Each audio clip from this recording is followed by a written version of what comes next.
सुप्रभात बच्चों। यह पाठ कक्षा तीसरी विषय हिंदी व्याकरण से लिया गया है। हमारा आज का उपविषय है वचन बदलो। यह पाठ आपको 4 अक्टूबर 2021 को भेजा जाएगा। यह आवाज़ सुमन शर्मा की है। बच्चों, आज हम वचन बदलो यानी कि चेंज द नंबर के बारे में पढ़ेंगे। आप पिछले सत्र यानी कि पिछले टर्म में भी इस विषय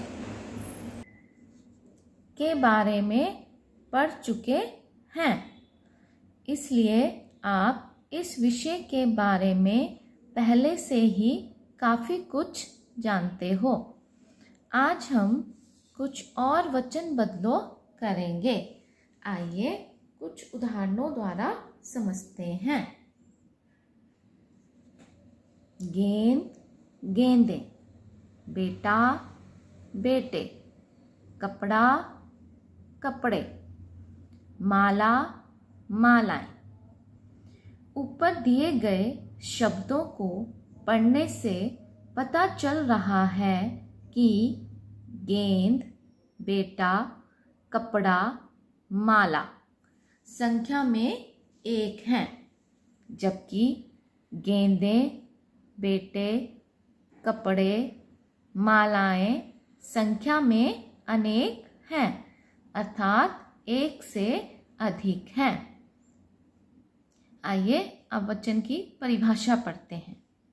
शब्द के जिस रूप से एक या एक से अधिक होने की जानकारी मिलती है उसे वचन कहते हैं। आगे है वचन के प्रकार या भेद। वचन के 2 भेद होते हैं, एक वचन सिंगुलर नंबर, बहुवचन प्लूरल नंबर। आइए पहले एक वचन के बारे में पढ़ते हैं। एक वचन शब्द के जिस रूप से प्राणी या वस्तु के एक होने की जानकारी मिले उसे एक वचन कहते हैं, जैसे पतंग, पौधा, गाड़ी आदि। फिर है बहुवचन। शब्द के जिस रूप से प्राणी या वस्तु के एक से अधिक होने की जानकारी मिले उसे बहुवचन कहते हैं, जैसे पतंगे, पौधे, गाड़ियाँ आदि।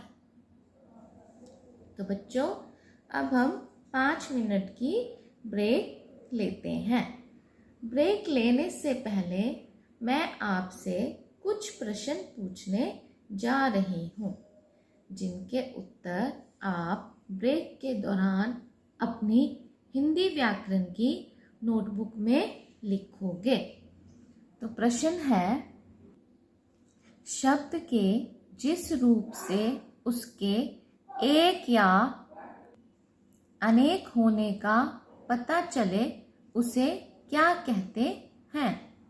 प्रश्न 2 है, शब्द के जिस रूप से प्राणी या वस्तु के एक से अधिक होने की जानकारी मिले उसे क्या कहते हैं। बच्चों, ब्रेक का समय समाप्त हुआ। चलिए अब आगे बढ़ने से पहले मैं आपको ऊपर पूछे गए प्रश्नों के उत्तर बता देती हूँ। उत्तर नंबर 1, शब्द के जिस रूप से उसके एक या अनेक होने का पता चले उसे वचन कहते हैं। उत्तर 2, शब्द के जिस रूप से प्राणी या वस्तु के एक से अधिक होने की जानकारी मिले उसे बहुवचन कहते हैं। चलिए अब कुछ और शब्द पढ़ते हैं। एक तरफ है एक वचन, दूसरी तरफ है बहुवचन शब्द। एक वचन शब्द है गमला, गमले। फिर है पौधा, पौधे। फिर है कपड़ा, कपड़े। लड़का, लड़के। आँख, आँखें। फिर उसके बाद है पुस्तक, पुस्तकें। फिर है बेल, बेलें। अगला कलम, कलमें। माला, मालाएं।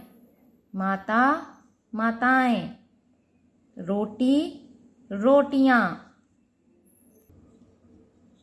कुर्सी, कुर्सियां। सेना, सेनाएं। मिठाई, मिठाइयाँ। ठीक है बच्चों, ये थे हमारे एक वचन और बहुवचन। आप सभी इन एक वचन और बहुवचन शब्दों को अपनी हिंदी व्याकरण की नोटबुक में लिखेंगे तथा इस कार्य को 2-3 बार ध्यान से पढ़ेंगे। धन्यवाद।